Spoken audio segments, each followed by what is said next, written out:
Selamat pagi, Bapak Ibu, saudara-saudari yang terkasih di dalam Tuhan.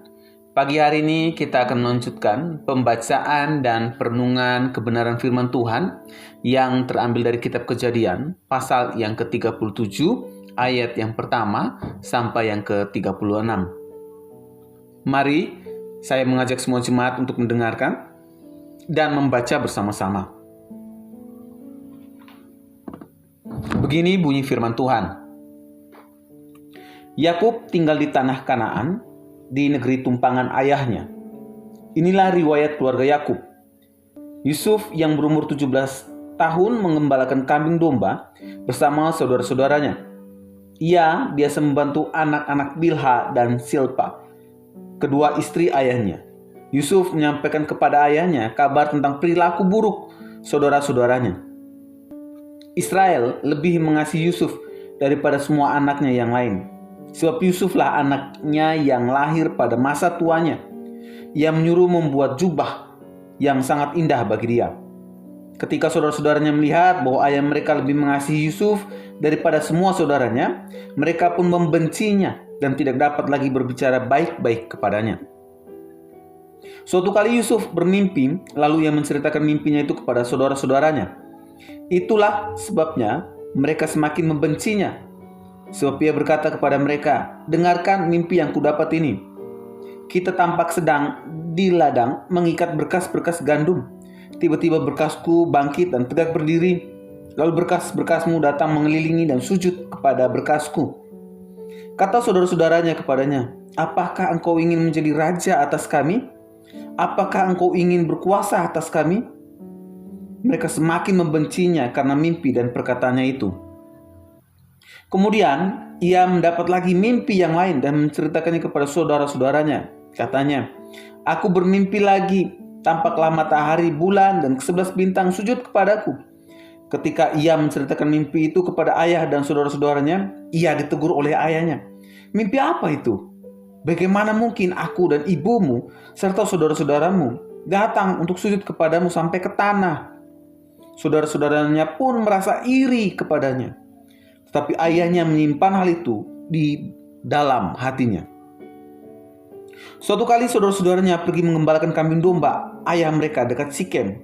Lalu Israel berkata kepada Yusuf, "Bukankah saudara-saudaramu mengembalakan kambing domba dekat Sikem? Marilah, aku akan menyuruh engkau kepada mereka." Sahut Yusuf, "Ya ayah." Kata Israel kepadanya, "Pergilah melihat bagaimana keadaan saudara-saudaramu dan keadaan kambing domba. Lalu bawalah kabar kepadaku." Yakub menyuruh dia pergi dari lembah Hebron, dan Yusuf pun sampai ke Sikem. Lalu seorang laki-laki mendapati dia sedang berjalan ke sana kemari di padang dan bertanya kepadanya, "Apa yang kau cari?" Sahutnya, "Aku mencari saudara-saudaraku. Tolong beritahu aku di mana mereka menggembalakan kambing domba." Kata orang itu, "Mereka telah berangkat dari sini, sebab kudengar mereka berkata, 'Mari kita pergi ke Dotan.'" Lalu Yusuf menyusul saudara-saudaranya dan mendapati mereka di Dotan. Dari jauh mereka telah melihat dia. Namun sebelum ia dekat pada mereka, mereka telah bersekongkol untuk membunuhnya. Kata mereka seorang kepada yang lain, "Lihat, tukang mimpi itu datang. Sekarang marilah kita bunuh dia dan lemparkan ke dalam salah satu sumur ini. Lalu kita katakan seekor binatang buas telah menerkamnya.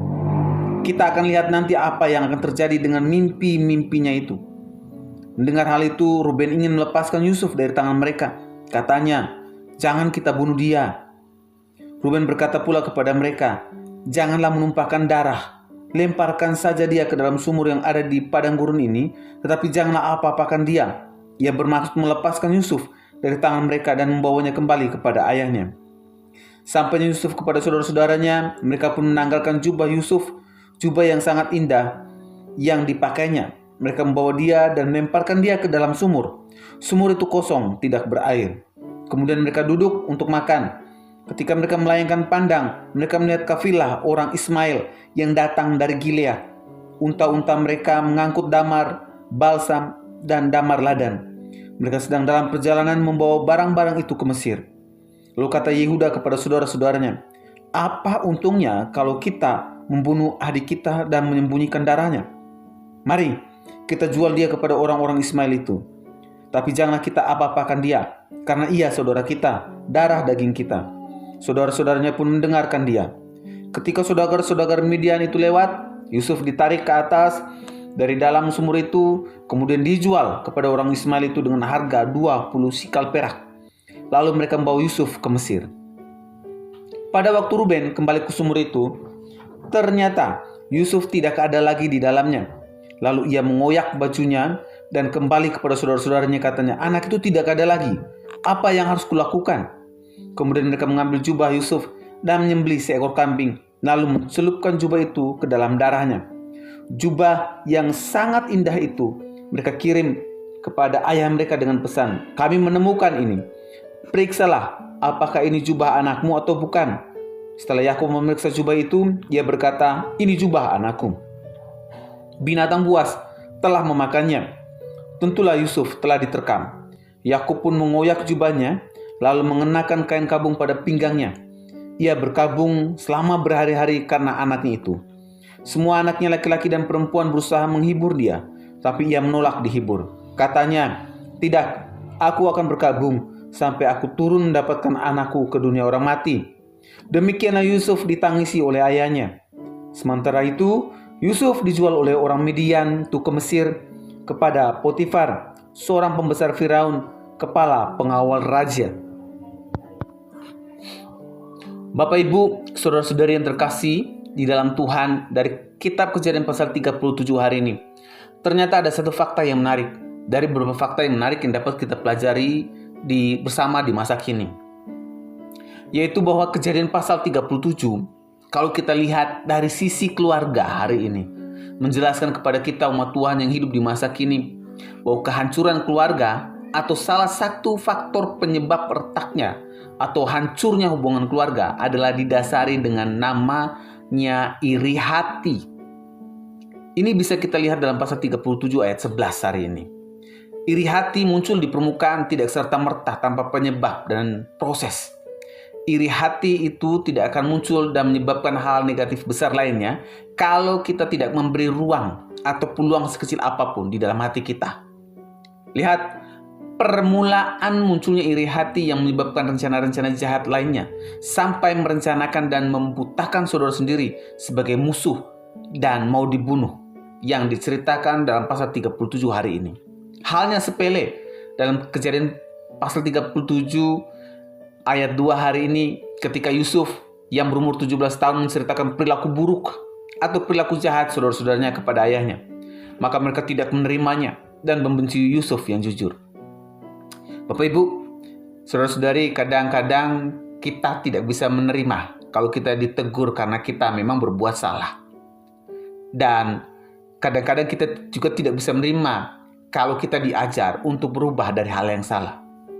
Bukannya menerima dengan lapang dada, namun sebaliknya, kadang-kadang kita membangun benteng dan mengajak banyak orang untuk membenci orang yang sudah menegur kita untuk berubah. Inilah realitanya sifat manusia yang digambarkan oleh saudaranya Yusuf. Ditegur dan diceritakan untuk berubah, malah membenci orang yang mengajak untuk berubah. Bapak Ibu, kemudian Yakub membuat jubah untuk Yusuf dan mengasihi Yusuf. Hal ini kemudian menambah kebencian saudara-saudaranya, yang kemudian Alkitab mencatat membawa perubahan sikap dan perilaku saudara-saudara Yusuf yang semakin membenci terhadap Yusuf. Lihatlah jemaat Tuhan yang terkasih, kalau hati seseorang sudah dipenuhi dengan iri hati, maka yang ada di dalam seluruh isi kepala, isi hati, dan seluruh hidupnya hanyalah benci semata-mata terhadap orang lain. Tidak ada sisi yang positif dilihatnya. Semuanya didasari dengan rasa benci semata. Ini yang melingkupi hati saudara-saudara Yusuf. Apapun yang dibuat, baik sekalipun, selalu merasa tersaingi dan selalu berpikiran yang negatif terhadap orang lain. Lihatlah 2 kali peristiwa Yusuf menceritakan mimpinya kepada ayahnya, kepada ibunya dan saudara-saudaranya. Tanggapan saudara-saudaranya selalu sinis, selalu negatif, dan selalu hal yang jahat yang mereka pikirkan terhadap Yusuf. Dari mulut mereka selalu mengucapkan kata-kata yang berprasangka buruk terhadap Yusuf. bukannya dukungan. Gambaran ini menjelaskan kepada kita hari ini bahwa kalau orang sudah berprasangka buruk, benci, dan iri hati terhadap kita, maka dari mulutnya akan selalu penuh dengan kata-kata yang jahat, akan selalu penuh dengan kata-kata yang sinis, akan selalu penuh dengan kata-kata yang merendahkan. Dan akhirnya puncak dari iri hati dan kebencian adalah membinasakan atau menyingkirkan orang yang tidak disukai, atau membunuh dengan menghalalkan segala cara.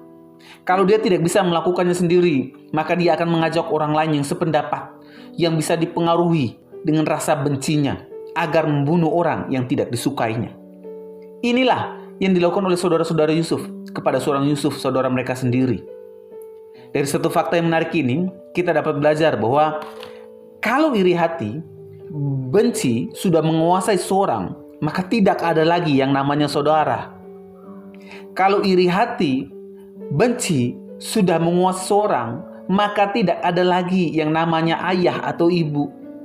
Kalau iri hati atau benci sudah menguasai seorang, maka tidak akan ada lagi yang namanya saudara seiman. Kalau iri hati atau benci sudah menguasai seorang, maka tidak ada lagi sopan santun. Yang ada mulut penuh dengan kebencian. Kalau iri hati, benci sudah menguasai seorang, maka tidak ada lagi rencana-rencana yang baik. Sebagai umat Tuhan yang hidup di masa kini, hari ini kita diingatkan melalui firman Tuhan hari ini, ingat baik-baik, jangan iri hati. Kalau orang lain hari ini sangat diberkati Tuhan dalam rumah tangganya, ingat, jangan iri hati. Kalau orang lain hari ini sangat diberkati dalam pekerjaan dan usahanya, ingat, jangan iri hati. Kalau hari ini orang lain sangat bertalenta dan menguasai banyak hal, ingat, jangan iri hati. Kalau hari ini orang lain diberkati dengan pendidikan yang bagus dan mobil yang bagus, ingat, jangan iri hati.